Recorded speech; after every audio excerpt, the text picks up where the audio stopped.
Hello and welcome to Broken Entertainment.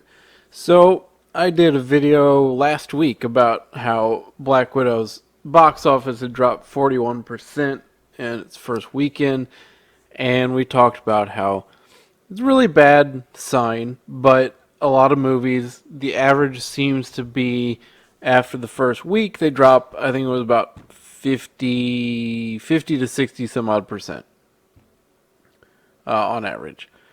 And then they keep going if they've got good legs, and they keep going for a while, like Godzilla vs. Kong did. And I said, we don't know the full story of this movie yet. We don't know how it's going to be received, but I predicted that it would be seen as kind of a middle of the road when it's all said and done. It's kind of a middle of the road Marvel movie that is probably not going to be all that memorable. Now we have the data, and it's a lot worse. A lot worse than I thought it was going to be. So, Black Widow box office tanks in second weekend. Disney Plus not a factor. This is on Cosmic Book News.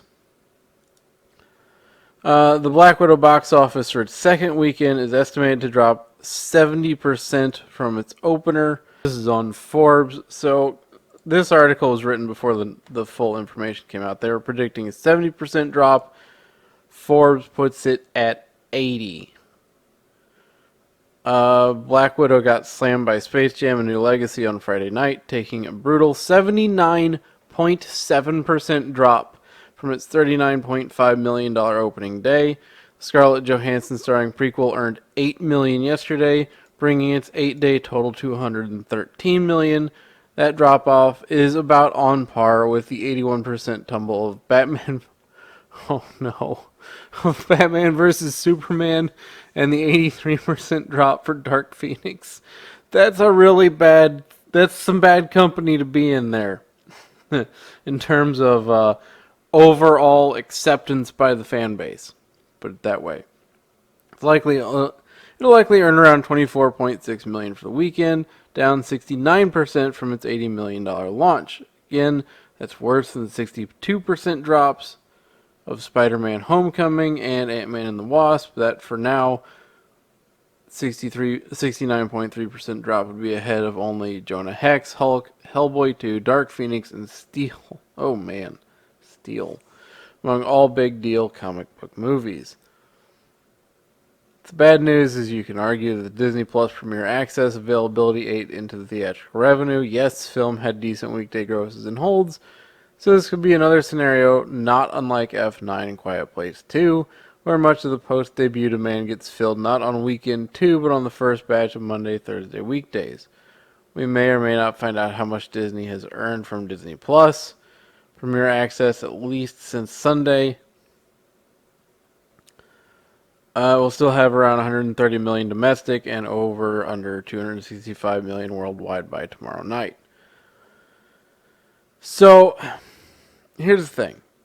This Disney Plus excuse is hilarious because when this movie first came out and was doing great, and all these websites came out, oh yeah, Disney Plus brought in another $60 million. It's doing great at theaters. It's doing great on Disney Plus. And now all of a sudden they're all turning around and they're going, well, the only reason it's doing bad is because of Disney Plus. That doesn't work. See, it doesn't work because we have countless examples now of movies that came out in theaters and on streaming at the same time and did very well in theaters persistently until their run was concluded. Godzilla vs. Kong being a really big example of that. Out on HBO Max and theaters at the same time.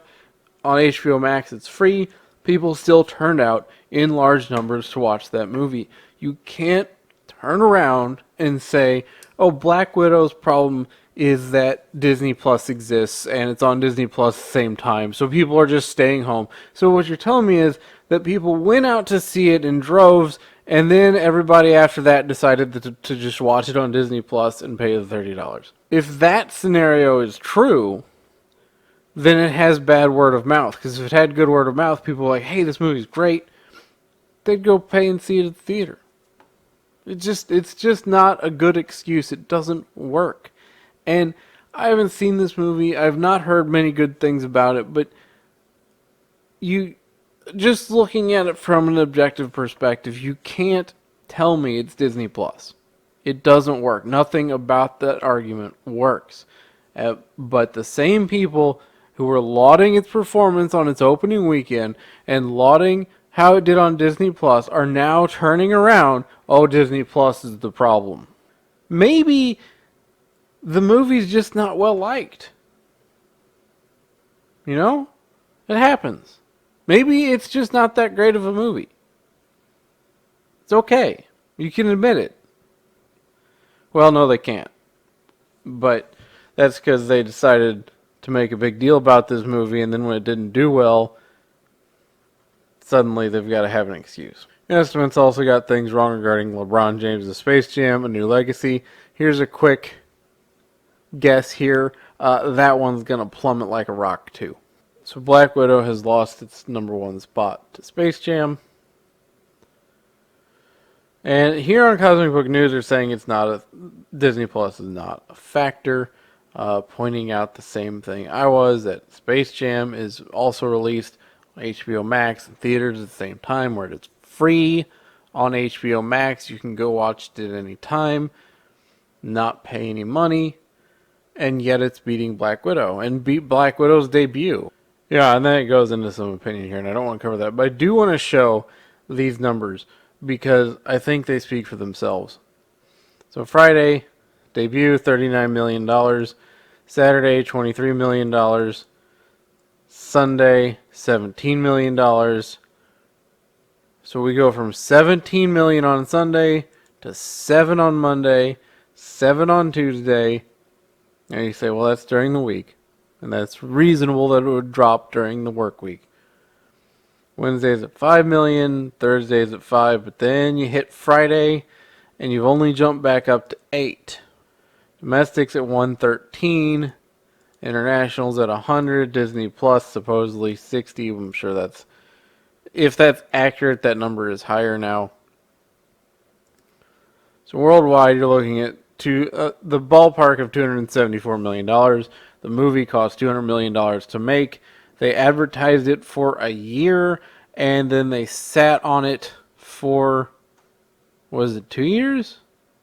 Started, I think, in 2019. You can't tell me they've made their money back yet. I'm sure they will. Whether they make a profit or not is another question. So not a good look. I don't change my belief on where this movie lands. I think it's going to be a middle of the road movie for Marvel. That people, if you're a completionist, you'll probably watch it. And if you're not, you probably won't even remember it. And it's just going to be one of those movies. It's like Ant-Man and the Wasp and a couple other different examples. Iron Man 2. People, I don't really want to watch that again. As to why, I think the biggest problem initially is that the movie is about a character that's dead. It takes all the stakes out. You know that she's going to survive because she has to die later on. You also have all the marketing they did. The big push towards the end was all about agenda and politics. And I think that turned some people off. And then finally, I think the biggest thing is people just aren't enjoying it. If people were enjoying it, the marketing and all that crap wouldn't matter. They'd go back and see it again. They'd tell their friends. They'd go see it. Other people would get excited. They'd go see it. Because these movies play better on the big screen than they do at home. And they just do. Plus, do you want to, if you're going to pay, do you want to pay for the theater? Or do you want to pay for watching it at home? I'd rather see that kind of movie at the theater, but it is what it is. I think it's rated very highly over on Rotten Tomatoes, but I don't know, again, is that accurate? We don't know anymore. The audience score puts it, I think, was around 90% last time, but I don't think it's a 90% kind of movie. Maybe it is. Maybe the people that went out and watched it really loved it, but then how do you explain the drop-off and the lack of legs? it's not good for Marvel. It's not a disaster. It's not the end of the world. It's not a sign that Marvel is falling apart like we've seen people talk about.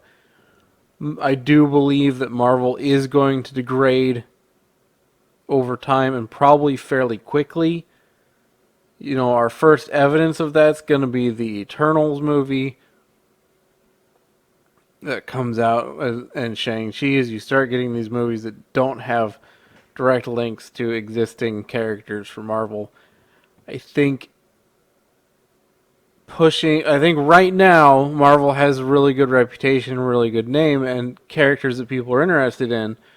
But as they start pushing this ideology stuff more and start doing it with movies people don't have any connection to already, I think you're going to see a sharp drop off over time. But let me know what you guys think in the comments. Let me know if you like the video. Please hit the like button. If you're not subscribed, please consider subscribing. Hit the bell for notifications, and I will see you next.